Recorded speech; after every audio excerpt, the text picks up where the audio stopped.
এই pressure cooker ঈদের সেরা সিনেমা। রায়হান রাফির জন্যই শুধু আসলাম and it was so different, খুব ডিফারেন্ট, মানে মাছ মশলার থেকে খুবই different, good, very good. Different কিছু দেখতে পেলাম, ভালো লেগেছে। It was different. অনেক সুন্দর হয়েছে ছবি, দারুণ ছবি, খুবই সুন্দর, ভালো, এক্সেলেন্ট, খুবই ভালো, খুবই ভালো। যে খুব ফ্যান্টাসি টাইপের কোনো ক্যারেক্টার না, ফ্যান্টাসি টাইপের কোনো গল্প না, আসলে যেটা র রিয়েল। এবং তার বলবো যে ডিরেক্টর হিসেবে রায়হান রাফি ভাইয়া যে ধরনের ইনিশিয়েটিভ নিয়েছে, যে সাহসটা দেখিয়েছে, এটা আসলেই অসাধারণ। প্রত্যেকটা ক্যারেক্টার, ছোট থেকে বড় ক্যারেক্টার, প্রত্যেকটা ক্যারেক্টারই অসাধারণ অভিনয় করেছে। তো আমি ডিরেক্টরকেই বারবার কৃতিত্ব দিব, কারণ আমরা অনেক অভিনেতার অভিনয় দেখি, বাট ডিরেকশনের ক্ষেত্রে উনি যে নতুন নিয়ে আসছে তা আনবিলিভেবল, একদম জোস। বলে দেবেন ফিরোজ, কেমন লেগেছে? অনেক ভালো। কেমন লেগেছে? হালকা রায়হান রাফির ভিন্ন ধাঁচের মুভি খুব ভালো লেগেছে। দ্য ফ্যাক্ট যে এটা ওম্যান সেন্ট্রিক ছিল। Ryan Murphy did a great trick. It's a very good movie with unique perspective. I think he should make this kind of movie more. Thank you. He was on emotional peak.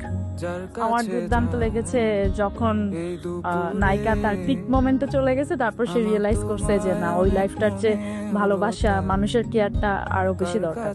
সমাজের বাস্তবতাটাকে রায়হান রাফি ফুটিয়ে তুলেছে, খুবই সুন্দর হয়েছে। আর রায়হান রাফির baking তো কোনোভাবেই খারাপ হবে না, আর এটা খারাপ হবে, এটা চমৎকার লেভেল একটা সিনেমা হয়েছে।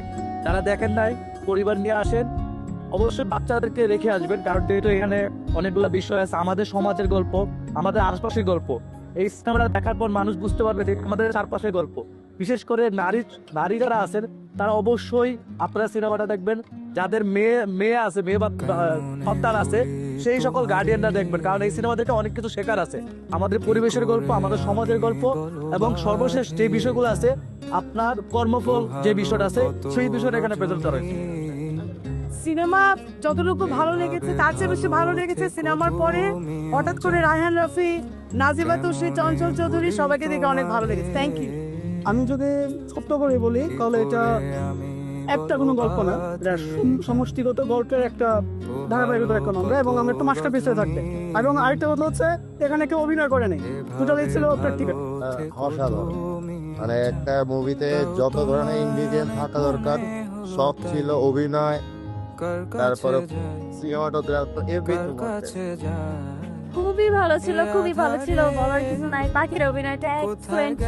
প্রথম একটা কন্টেন্ট স্পেসিফিক বা একটা ক্যারেক্টার স্পেসিফিক মুভি দেখলাম। এখানে মানুষের জীবন, অনেক কিছু আছে যেটা রিলেটেবল, অনেক কিছু আছে যেটা কনজারভেটিভ সোসাইটির বিয়ন্ড, লাইক একটু বোল্ড স্টোরিজ, একটু অন্যরকম story. So it's a very interesting story. Raihan Rafi অনেক ভালোভাবে ডিরেক্ট করেছে, সো এটা অনেক ভালো লাগছে। খুবই ভালো একটা সিনেমা। আসলে বাংলাদেশের পার্সপেক্টিভে এরকম ওয়েমেন সেন্ট্রিক সিনেমা আগে দেখা হয় নাই, সো এর জন্য ইন্টারেস্টিং। সুন্দরভাবে এত কমপ্লেক্স ক্যারেক্টারগুলো পোর্ট্রে করছে, ইট ওয়াজ রিয়েলি অ্যামেজিং। আগেও রায়হান রাফি ভাইয়ের মুভিগুলো দেখছি, অলওয়েজ আই এম সারপ্রাইজড, দেন এবার আরো বেশি surprise with lot of. And I am very much grateful to Rayhan Rafi. Thank you ভাইয়া, বাবাকে এরকম একটা ক্যারেক্টার দেওয়ার জন্য। Different, totally different. উনি প্রত্যেকবারই তারপরে একটু ডিফারেন্ট কিছু দেখানোর জন্য ডিফারেন্ট কিছু স্টোরি নিয়ে আসে। সো এইবারও ডিফারেন্ট ছিল। অ্যান্ড প্রত্যেকটা আর্টিস্ট, এতগুলো আর্টিস্ট কাজ করেছে, কোনো আর্টিস্টের কথা কিন্তু আমরা বলতে পারবো না যে এখানে এর কম হয়েছে। Everyone is just dose. And Najiba Tushi, she was the best in this whole cinema. So yes.